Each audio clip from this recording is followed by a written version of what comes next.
This is Sharp Money with Patrick Meagher and Mike Somich on VSiN, the Sports Betting Network. All right, it's a Thursday Sharp Money. Mike Somich, I'm Patrick Meagher, VSiN, the Sports Betting Network. Wherever you find your podcast, make sure you download, subscribe, all that jazz. Mike Somich, there's a couple of things to start here. One, while we record, I've got my Detroit Tigers in Cleveland for an elimination game, so I'm going to be looking to my left if you're watching on video. Two, the reason for our timing of Sharp Money is the Thursday night game with the Rams. When we recorded on Sunday night, the Rams were 3.5. It's moved 5.5 points. That is the reason we give you Sharp Money on Sunday night into Monday morning and then come back on Thursday after the numbers have baked. And then number three, which I think is most important, is Sharp Money needs to know what the Cool Dad Club is doing for Survivor. The Cool Dad Club. Hey, we have a weekly lunch to talk about this now, so this is becoming a big thing now that we're 4 weeks in. I'm just happy we're still alive, Patrick. I'm just happy we're still alive because I would have felt bad if everyone threw down their $250, $200, and then we're out after week one. So at least we're 4 weeks in here. Everyone's enjoying themselves. I'll save it for the end. Not going to reveal the Cool Dad Club. And on your point on the line moves, we got ahead of a couple here. I mean, we've had some big-time moves here. We've seen as big of a 10-point move in the market in one game. We've seen a total dip 5 points that we're in on the under already, so happy about that one. And, yeah, there's been some injuries that have come out in the last few days, which obviously are going to change the numbers. Yeah, no, I've been enjoying the process as well. It's kind of keeping me accountable with our Sunday night show coming into Thursday. Always have watched, but because of the show, kind of keeping a keen eye. And I think the Rams hosting San Francisco in division is the greatest example, which we'll finish the program with. So let's get started. And we're going to start in London. Minnesota just in a weird spot. Dublin to London. And Cleveland, obviously, the big news there is Gabriel in for Flacco, 3.5. It's 3.5. DraftKings is actually showing Minnesota 4.5. And you've got an ultra low total of 35.5 up to 36.5. Yeah, I was really hoping I could come back in on the Cleveland team total under. We played it last week. That was a snoozer after the first drive where they were able to score a touchdown. It's under 17, though, and so that makes me a little less appetite to jump in on the Cleveland team total under here. But this is an awful spot for the Browns. We've seen this spot the last 2 years where there's been one team waiting in Europe and another has had to fly across the pond. The team that's waiting in Europe has covered and won both of those games. If I bet Minnesota last week minus 2.5 against Pittsburgh, kind of have to bet Minnesota this week, minus 3.5 against Cleveland. So I'm going to play Minnesota here. I love the spot for Minnesota, not just because of the travel, but you have a rookie quarterback who is losing prep time to fly across the pond, who I don't think is good anyway, and has to face Flores, who is a blitz-happy, scheme-happy, I'm going to trick the quarterback kind of guy.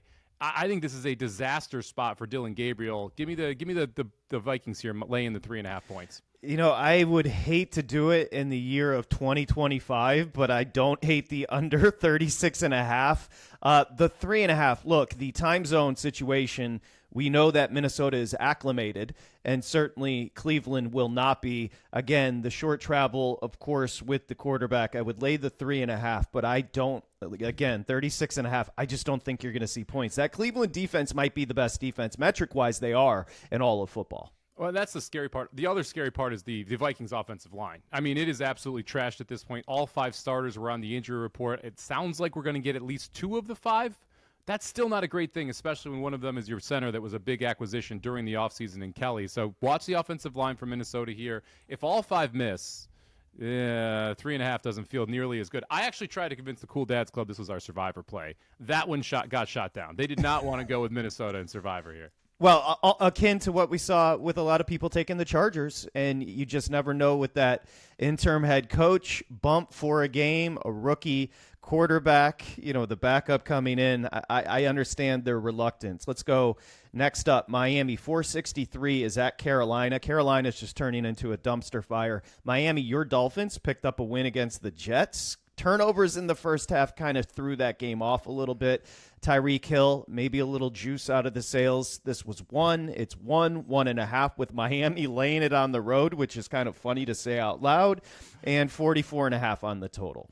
Yeah, this is an interesting game here. We saw the Panthers as a look ahead as a favorite, flip to the Dolphins even without Tyreek Hill, which kind of tells you what standing the Panthers are currently in the NFL. I've never seen someone so happy to destroy their knee, Patrick. I mean, Tyreek Hill could not stop smiling as he got carted off. He's just like, I'm going to get paid, and now I don't have to deal with this. So, yeah, good for you, Tyreek. As a Dolphins fan, kind of bummed we can't trade him, but that is what it is here. Look, this is a Miami Dolphins team that's going to lean on the running game, and that means Devon Achane is going to get a ton of attempts in this game. His rush attempts prop is sitting at 12.5. I would take the over on that, but I like the rushing yards here. 64.5 for Achane. Let's go over here. I think he's going to get a lot of opportunities against a Carolina run defense that's pretty suspect and hasn't been tested as much as I expected early on in the season. I think Miami keeps it on the ground. I would lean toward the Dolphins, but this is not a side that I have, and I'll just take the HN over rushing yards prop. Yeah, speaking of HN, that Carolina run defense is horrific. Miami's going to score. Carolina 30 against Atlanta 2 weeks ago, listless against Michael's Pats last week. They'll score at home. I like the over 44.5. 465, Samo. Dallas is at the Jets. It's a 2.5 opener. We were waiting on Sunday night to see what would happen with the Jets on Monday. We saw penalties. We saw missed tackles. We saw fumbles. We didn't see much. The market agrees with Dallas laying on the road and 47.5 on the total. Yeah, interesting that we saw 1.5 on the opener in the look ahead here. Dallas gets upgraded off of that game against the Packers on Sunday night, and I'm not sure what you do with the Jets off that Monday night effort because you mentioned the fumbles. Look, if Braden Allen doesn't fumble on that first drive, this is a completely different game. If the Jets don't fumble out of the break, it's a completely different game. They were able to move the football consistently on the ground. This is over a pass for me, Patrick. I do think this Cowboys team is just going to be able to score against everybody, and that defense is not very good. Look at another running back prop here with Allen out. I think Breece Hall has some juice against another bad run defense here in the Packers. So I like the Breece Hall over rushing yards prop here, and I lean toward the over in the game. Yeah, I don't hate the over. The best player on the field by far will be Dak Prescott, who is, he's gotten killed a lot. He is playing exceptionally well. And I thought pressured more, kind of the narrative coming out of that Packer game was that Parsons did nothing. But Dak was just exquisite in the game. He's going to score against this Jets defense. I'll lay the 2.5 before it gets to 3 with Dallas. 467, the Raiders, Samo, at the Colts. This one's interesting. I gave Michael 7.5, which it was yesterday. It has now dipped, so I'll have to adjust. Indy is laying 6.5 or 7. So if you like the Raiders, you can catch a 7. If you like Indy, you can lay the 6.5. Yeah, all the 7.5s got bought up pretty quickly. A little surprised, to be honest with you. Geno Smith has really struggled throwing the deep ball in the losses. He's just 0 for 17 on passes, over 10 yards in 2 of the 3 losses with 6 interceptions. This Colts defense, pretty good. Now, we did lose Xavier Howard, who decided he was just randomly going to retire, which, not that big of a loss for the Colts secondary. Wasn't that good anyway. I think this is a spot where you see both these teams move the football. I'm still convinced that Indianapolis is going to be able to move the football against anybody. And on the Raiders side, their offense, when pushed, can push the ball down the field. There's a 47.5 in the market. I'll take the over here. Remember, this was 47.5 last week when it was Raiders against Bears.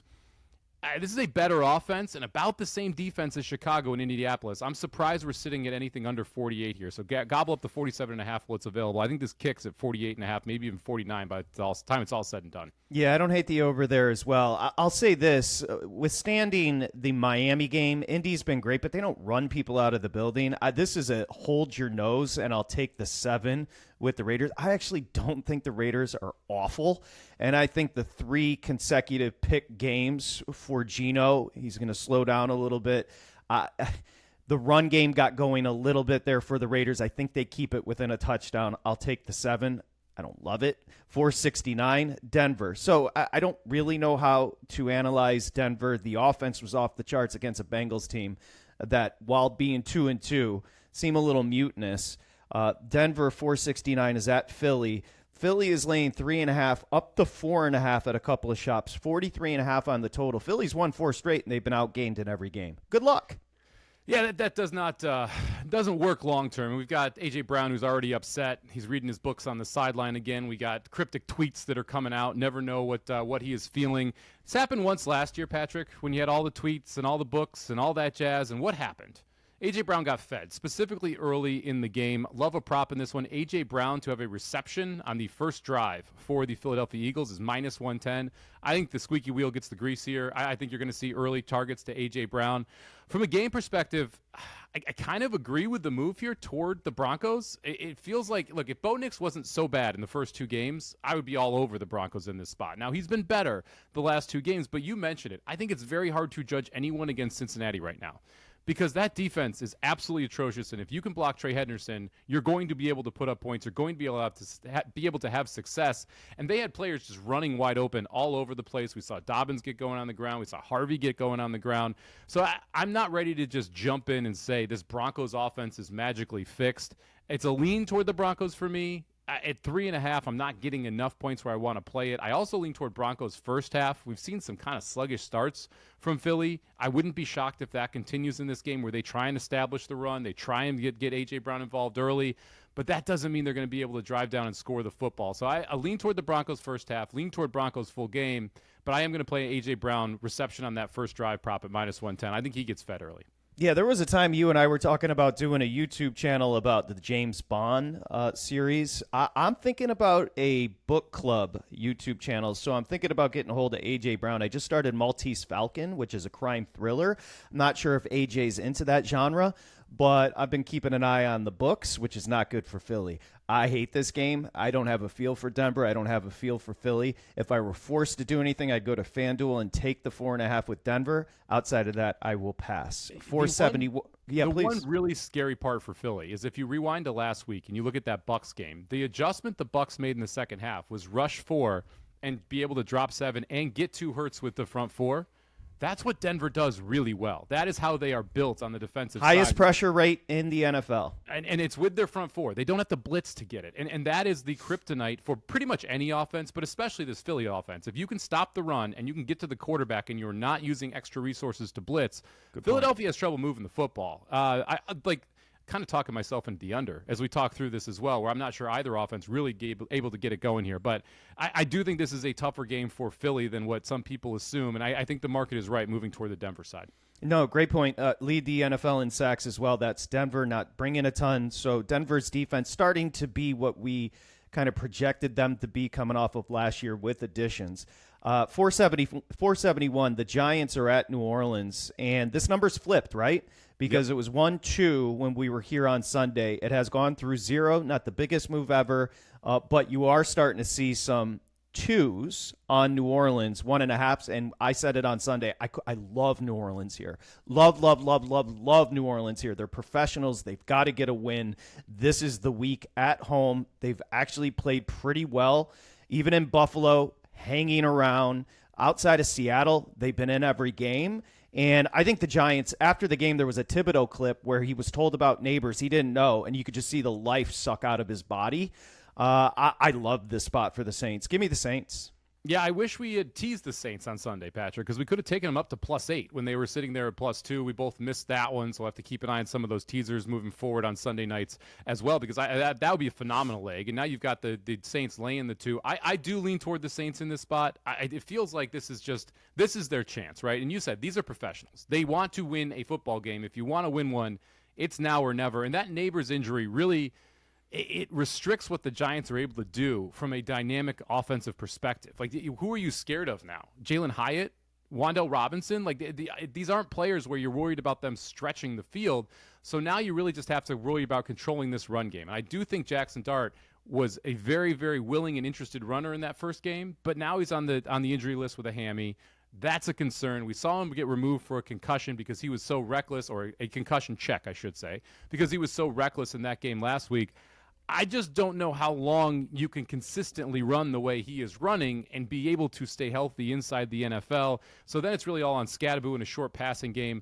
I kind of lean toward the under here, Patrick. I don't think either of these offenses are all that dynamic. I think the pass rush for the Giants able to get home in this spot against a weaker offensive line for the Saints. And I think the Giants are just content with trying to win the game 17-14. I don't think that they're trying to put up a 30 spot here against New Orleans. So lean New Orleans, lean the under, but don't have a bet in this one yet. I hate how much I like New Orleans. We'll talk on Sunday night after they get blown out. I hate it. I will say the Giants-Chargers game, if we jocked the Chargers nonstop. I think a lot of that had to do with the Chargers couldn't have been worse in that game, and Herbert was bad in the game. Herbert was bad, and I don't think people give enough due toward offensive line injuries in game.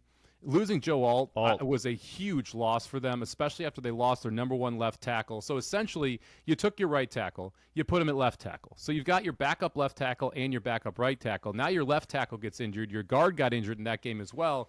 So you're starting your third string left tackle, your second string right tackle, and a second string guard on the inside. We saw the Giants pass rush just consistently being able to win. I thought that was really the difference for that Giants team on the defensive side. Herbert didn't have any time to throw whatsoever, and we were able to see the Giants get enough points in that game and to be able to squeak by. So it's one of those where I want to give the Giants credit, but at the same time, I think that was one of those reasonable NFL losses. When you get hit with injuries in game to positions you're already short at, it is very hard to be able to adjust and try and find a way, especially when you're dealing with the strength of the opposing team where you are getting hurt. Yep. Samo 473s, Houston and Baltimore. Handicapping this game is just like flip a coin.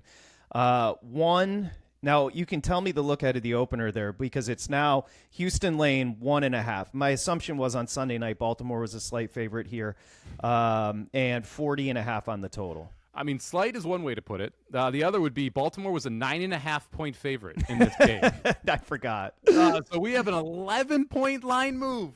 Now, why did it move 11 points? Well, there are 8 starters, including Lamar Jackson, who are going to miss this game for Baltimore. I'm riding the under, Patrick. We talked about playing the under, which was 45.5 on Sunday night. We reopened this under, or I should say it got bet down after the reopen to 40.5 where it's sitting now. I would still take the under. The funny thing, this actually took over money yesterday. So it was as low as 39.5 in the market. We've seen over money come in, push it back over 40. I've played the Texans under for 4 straight weeks. I don't think the market is right here because I get that people are like, well, Baltimore's so banged up on the defensive side, Houston's going to be able to get theirs. Are they? Are they, Patrick? Because they have not gotten theirs against anybody, including Tennessee last week, where they had 6 points headed into the fourth quarter, and that was because they clicked on 2 pass plays on those drives. It wasn't anything like they're methodically marching down the field. Now, Woody Marks got going a little last week. We'll see what happens there. But there was a viral clip, I don't know if you saw this, of the offensive line on a run play where there were 6 blockers for the Texans. 2 of them blocked each other, and the other 4 blocked one Titan. And Simmons just ran right up the middle and tackled the quarterback, Stroud, before he could hand the ball off. That's what we're dealing with the Texans offensive line. It's not ideal. Not ideal.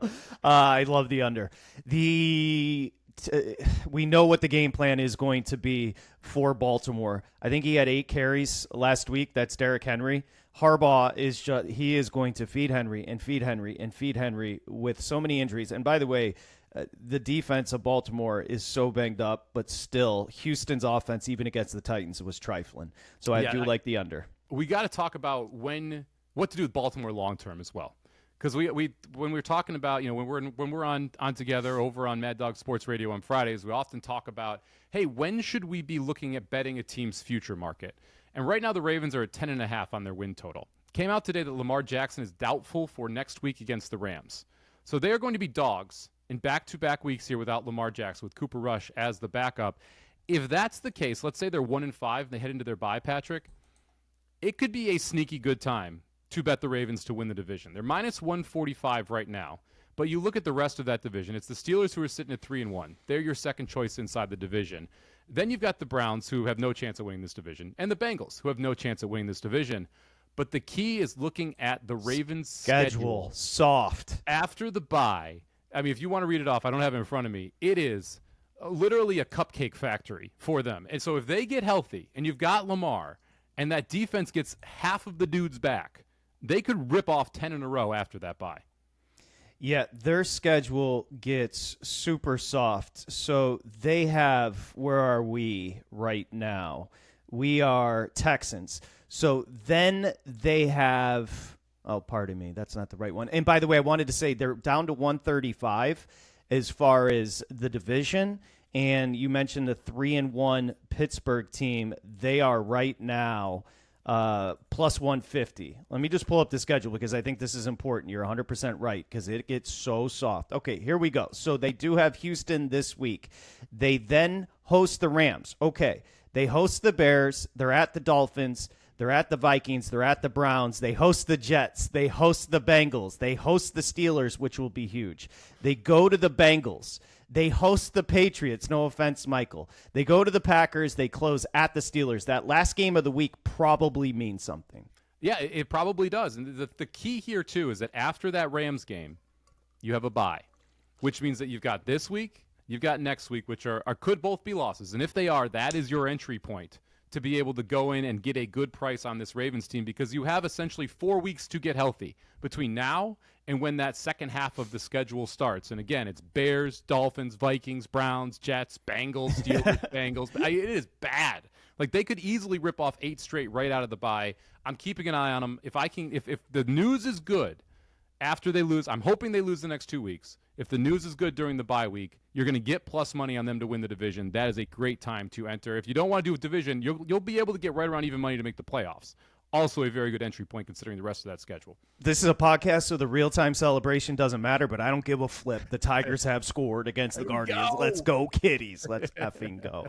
475, Tennessee's at Arizona. 7.5, 8.5. There's a lot going on with Tennessee. And it's almost like they've caught themselves in a catch-22. They're going to have to start over with a rookie quarterback, but you don't want to a la David Carr and others that have been ruining their first year. But Ward doesn't stand a chance right now. Pressured nonstop. The offense looks completely disjointed. The head coach is a walking duck. I mean, he's a sacrificial lamb at this point because they're trying to figure out what to do. The general manager's new. He's not going to keep them, but they keep playing football. They're at Arizona at 7.5, 8.5 at one shop. Yeah, it's going to be your top pick in Survivor this week. Not the Cool Dad's pick. We've already used the Cardinals, so I'll be a big Titans fan come Sunday here. This is a good teaser game, and that's about as far as I would go. I don't really want to lay the 7.5. I don't feel like 7.5 is enough for me to come in on the other side. I had the Cardinals at 8-point favorites according to my numbers on this game. So we're right in that segment where I think it kind of matches. It fits to what I would expect. I'm worried about this Cardinals run game, right? So they lose Connor. They lose Benson for 4-6. So now it's Amari DiMercato and Michael Carter, who are your running backs, which means it's probably Kyler Murray's job to win this football game. And anytime it's Kyler Murray's job to win a football game, Patrick, I do get slightly nervous, especially laying more than a touchdown. So it's a teaser game for me. I'll take the Cardinals down. Trey McBride should also have a very good game. This is a Tennessee team that struggles to cover tight ends. I think McBride able to have a big game here as well. So let's look at some of his reception props because he's going to get a boatload of targets in this one. Yeah, I'll tease that one down too, and I'll match it up with our game tonight. Bring the Rams down to 2.5 for a little fun. We'll get to that game here in just a bit. 477, Tampa is at Seattle. And Seattle, if you have the look ahead, it's sitting now 3.5. That half point matters. 44.5 on the total. Wirfs is back, but that's about it for the Bucs. I mean, they are decimated. They continue to be. They continue to win football games in historic fashion. They almost came back against, obviously, the Eagles last week, but tremendously hard spot heading up to Seattle here. Yeah, this is rough. Very physical game against the Eagles where they played all 4 quarters. Now they have to fly across the country and take on a very healthy Seattle team that's got a surprisingly good offensive line. 2 of the best 5 run defenses in the NFL right now, Patrick. So I think rushing yards hard to come by here. Don't mind looking at the Kenneth Walker under. I think Charbonnet going to get split the carries in the backfield. Walker's going to have a bigger number. So let's look at Kenneth Walker rushing yards under here in this spot. It's also a game we talked about last Thursday, a week ago, where we said lay the 1.5 with the Seahawks. Mm-hmm. We talked about it on Sunday. If you want the Seahawks, lay the 3 with the Seahawks. It's not number's going to keep moving. Bucky Irving news came out yesterday. Misses practice, crutches, walking boot. That's never good.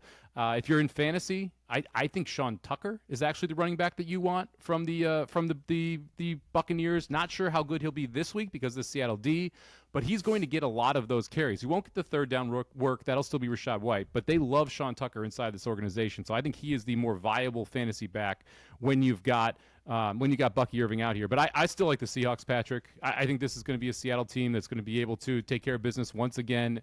Extra rest, home spot. I think Seattle wins this game going away. So I would, it's tough at 3.5 because you should have the 3, you should have the 1.5 in your account. Do lean toward the under here as well. I do think both of these defenses play pretty good in this spot. Okay, Sharp Money listeners, right now, as soon as you download this, there is a 3 available if you have FanDuel. It's juiced. Lay the 3. Run and get it. This might be a really good situation for Seattle. 479 Detroit is at Cincinnati. I mean, it's 10.5. What did we have on Sunday night? 8.5, I believe. Sunday night on the Lions was 8.5. Look ahead 7.5. This probably could have been our teaser leg. Right, this was one of those where if you teased on Sunday, you could have got it down to 2.5. Now we're outside of that number, which makes sense. It feels like it's just protection from the books here. Man, I kind of want to play the under here, Patrick, because I just don't know how many points Cincinnati's going to score. But I am worried that this is a spot where the Lions just hang a 40 spot by themselves. And then you're like, well, they might get to 10. So let's look at the Bengals team total under here.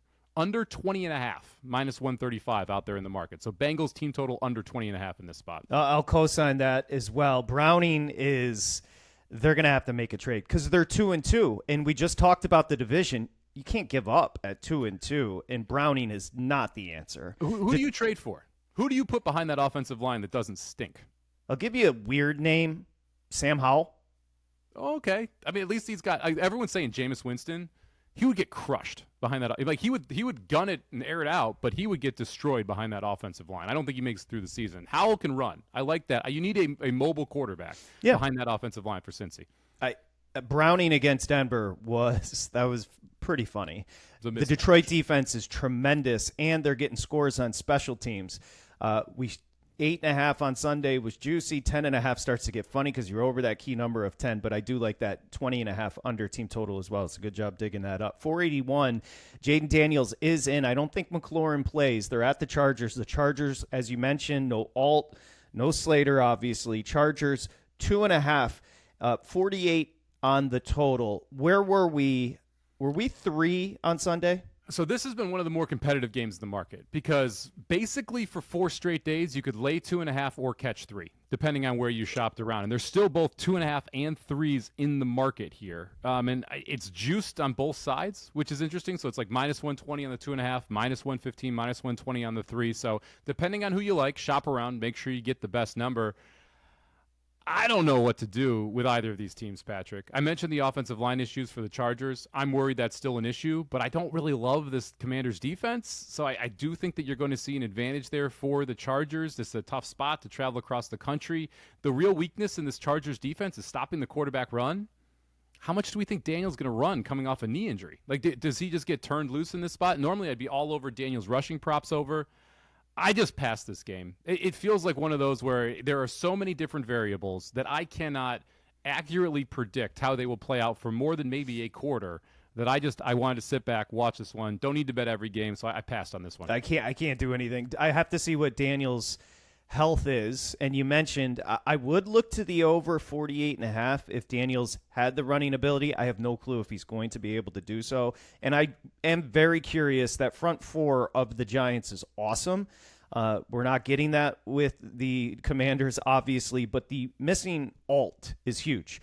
He filled in. He went right tackle to left tackle when Slater got hurt, and he had been exquisite. I would agree. Stay off it. New England is at Buffalo, 483.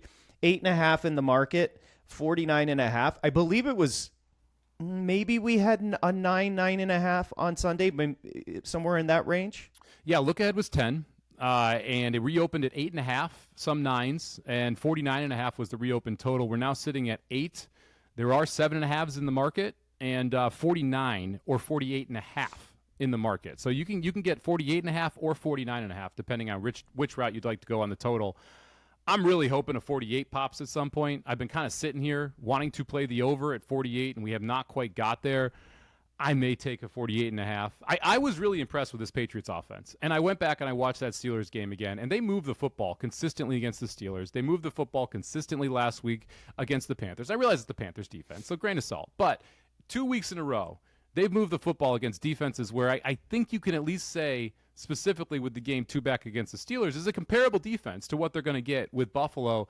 I'm a little lower on the Patriots defense than I think the market is, so I do think Buffalo able to score here. So I kind of like a Sunday night shootout here. I think we might have another 40-40 tie on our hands, Patrick. So let's take the over at 48.5, but we'll wait it out and see if we can get a 48 flat before putting it in. Patriots should be 3-1. The 5 turnovers against Pittsburgh. I know, Bill Parcells, you are what you're. No, that was disgusting. Goal line fumbles all over the place. Here's the thing. I think the Bills are super gettable. I think that defense is so freaking light. So I don't hate the over here, but I love the 8.5 in division. I'll take the 8.5 with the Patriots. I think it's a team, and our producer Michael loves them. I think it's a team that, and we talked about it, I might have been a little low on them coming in because they're going to keep getting better, and special teams have been exquisite for them as well, to use that word again. Give me the 8.5, and I'll just enjoy the game. To tease or not to tease? Would you put Buffalo on your teaser card? I'd go up with New England. You go, oh, wow. Okay. Well, don't do that, people. If you're listening, just bet New England. Don't take 8.5 to 14. I don't like Buffalo. I watched intently for a multitude of reasons and mostly props. I watched intently that Buffalo maybe sleepy spot against the Saints. If the Saints were a better football team, that game was so gettable, and we saw them against Miami as well. Yeah, the question is, like, when can we get the Bills A game? Because we got, like, the C- game. Well, against Baltimore stinks, and they had heroics from Allen to pull that game off. Yep, they did. Now, Baltimore was healthy in that first game, so it's hard to judge Baltimore versus what they are now. But, like, I just want to see Buffalo's A game for a full 4 quarters. We haven't seen it yet. In the last 2 weeks, it's been sleepwalking through it. And it's funny, your boy, Amon-Ra St. Brown, don't know if you saw this. He got called out on a podcast on Tuesday because he was playing NBA 2K at 4 in the morning before the game. And he's like, look, man, some games are look ahead. Like, we don't take all of them as seriously as others. I'm kind of wondering if this is the same thing we're seeing from the Bills. So, well, some wide receivers are readers, A.J. Brown, and some are gamers. Amon-Ra St. Brown. Honestly, I don't know why. The 8.5 just looks so juicy with the New England team. Vrabel in division. You know this is going to be a big spot for them. Sunday night. Okay. Next up, Monday night, 485. Kansas City is laying now 3.5. I believe it's definitely 3 when we were sitting here on Sunday. And 45.5, 46.5 on the total. Jacksonville, they're getting 1 million takeaways. San Francisco isn't a good football team. I don't know what to take from that win. Kansas City got one speed weapon, and it completely changed everything for Mahomes. What do you have here? This is one of the toughest games to handicap of the week for me. You know, right now Jacksonville is ranked as high as number 2 in some metrics on the defensive side of the ball. And people are like, well, no, the Jacksonville defense is for real. Are we sure the Jacksonville defense is for real? Let's take a gander back at their first 4, Patrick. They played the Panthers week 1. What do we think of their offense? It kind of stinks. They played the Bengals week 2, but that's when Joe Burrow got hurt. By the way, they lost that game. They played the Texans week 3, a game they should have lost, and the offense that stinks. And they played the 49ers last week with the MASH unit out there. Pearsall doesn't finish the game. No Jennings, no Kittle. Purdy's injured. Like, I just don't trust that they've actually faced a good offense yet to find out if they are any good. They also have switched over from a man to a too-high zone coverage. You know who's been facing too high for 5 years? Patrick Mahomes has been facing too high for 5 years. They are used to playing against this style of defense, keep everything in front of you. But I have no clue what to make of the Chiefs, Patrick. Like, we have one data point for their offense, really. That's last week. It was a little too good to believe. Like Worthy's not ripping off 35-yard runs every single game. You're not getting explosive plays across the board from him. This is one where if you told me I had to bet something, I would bet Worthy over 4.5 rush yards because he will get one carry in this game, and I do think that he has the opportunity, especially against a too-high zone, to be able to take that for over 5 yards. Second would be Kansas City. I would just lay the 3.5 because I still don't trust the offense for this Jacksonville Jaguars team either. I'm not a Trevor Lawrence guy. I've not been a Trevor Lawrence guy for 3 years. In the big spot, do you really want to take Trevor Lawrence over Patrick Mahomes? And also, I think the second key here is Spagnuolo. Yes. Lawrence hasn't taken a step forward this year. You're going to expect there's fumble luck, there's turnover luck. They've been forcing 1 million turnovers, Jacksonville. There's a 3 for sharp money listeners right now, juice to 118 at FanDuel. So I would suggest that. Other than that, I'd stay away. 301. This one I refuse to give a play because of the spirit of the show. We were here on Sunday, so you got to download every show, and we said, go buy the Rams at 3 right now. I said it'd get up to 5.5. I am so wrong. It's 8.5 with the Rams laying it. It's a mash unit, man. Like who is out there for San Francisco? And it's not just on the offensive side. We'll hit on those injuries real quick. Jennings, Pearsall, Kittle, and the quarterback Purdy all out. So it's McCaffrey, it's Tungus, and it is Mac Jones. Good luck with that. But to me, the bigger issue here is on the defensive side, Patrick. Okay, they had 3 studs to start the year: cornerback, Wagner, linebacker, and Bosa. Bosa was supposed to be their pass rush. Okay. He is gone. Do you know what their pass rush win rate was last week? Say that again. 19% pass rush win rate. 19%. And do you know what the NFL average is? 43. They were atrocious rushing the passer last week. If they don't get any pressure on Stafford, he is going to eat them alive in this game with their secondary because you don't have a second good cornerback. Your safeties are not great. They're just kind of Jags, just a guy, right? So look, man, I love the Rams 3. I'm happy we got that in pocket. I think the Rams are a great teaser leg if you want to tease them tonight. Prop-wise, man, to beat Nacua because you're going to get a lot of zone from this San Francisco team. And if they play zone and they're sitting there and they're just hanging out and Nacua is able to run to open spots and Stafford isn't being pressured, he's going to have another big night. 100-plus yards, last I looked, was plus 110. I would go to Nacua 100-plus at plus 110.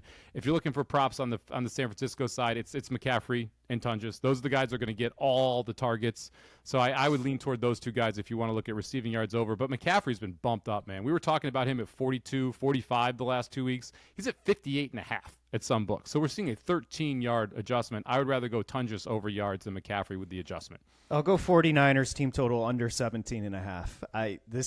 I really like this Rams defense. One thing about Stafford, I will say, not too long ago, he was 55.5 MVP, 16-1 now. 55-1 to 16-1. And I think it's legit. Now, he's not going to get the rush numbers like an Allen or whomever, but the Nacua, and you and I argued about it on Mad Dog Sports Radio, when he wasn't top 10 with the execs as far as receiver, I said at the time, he's 3 with a bullet, and now he's being discussed with Chase and Jefferson in the same conversation. He is remarkable, and Adams has been great too. Kyron Williams is 7th in the league in rushing. This is a legit Super Bowl team. Can I throw something at you? Puka Nacua, right now, plus 10,000 to win the MVP. Do you know who he is surrounded by? He's surrounded by Caleb Williams, C.J. Stroud, Bo Nix, Michael Penix, Justin Fields. He's got a lot better chance than those dudes to win the MVP. Not saying I'm like running in with the Brinks truck and just dropping it off at Circa to get a Puka Nacua MVP ticket, but there are worse players that you could look at that price. And if he goes for 2,000 this year, and I do think that is on the table, and it's like, do you give it to Josh Allen and his cupcake soft schedule, or do you give it to somebody else? I think Nacua is at least in that conversation. I think he is. I want to look up awards real quick for Nacua on Offensive Player of the Year. He is the favorite. Yeah, in he's that the market. favorite at 3-1. And receivers win that award. Yeah, 3-1 is not a bad price at all. If we're in the awards market, Patrick, can I throw you one more? Please. Offensive Rookie of the Year. Tyler Warren at plus 850 is wrong. Nice. I understand that Ibuka's been awesome. Ibuka's about to get a lot of competition in that wide receiver room. Tyler Warren's going to be a thing throughout this entire season. We're seeing him get rushes at the goal line. He's got a higher average yards per route run than Ibuka does. I think that Warren has the longer upside. And then the other part of this is you look at the Colts. Who gets the award from the Colts? It's not Daniel Jones for MVP. Maybe you could make a Steichen Coach of the Year argument. But I think Tyler Warren is absolutely live to win Rookie of the Year. I like the 8.5 to 1 price. Is there a Taylor Offensive Player of the Year? But let's see what his number is. 4.5 to 1. He's your second betting favorite. Yeah, that one's Puka Nacua 3 to 1, Jonathan Taylor 4.5 to 1, Bijan Robinson 5 to 1, McCaffrey 6 to 1. Everybody 15 or more after that. Okay, so let's do this. I'm going to toss our plays. I'm going to toss the Raiders. It's no longer 7.5. I'm going to go Pats plus 8.5 as what I love, and I love the Saints laying too. Yeah, I'm interested in both of those. I've got a couple more. Give me the Colts and the Raiders. I'm going to go over 47.5 in a game I think is going to feature some offense. I'm going to hold my nose and lay it with the Vikings. This is just too good of a spot to pass up laying it there. So -3.5 for the Vikings there. I will continue to ride the Texans under train. Ravens Texans under 40.5. You could have gotten 45.5 if you listened on Sunday. And then A.J. Brown catch on the first drive -110. I also like that Bengals team total that I mentioned, 20.5. Let's take the under on the Bengals team total, 20.5.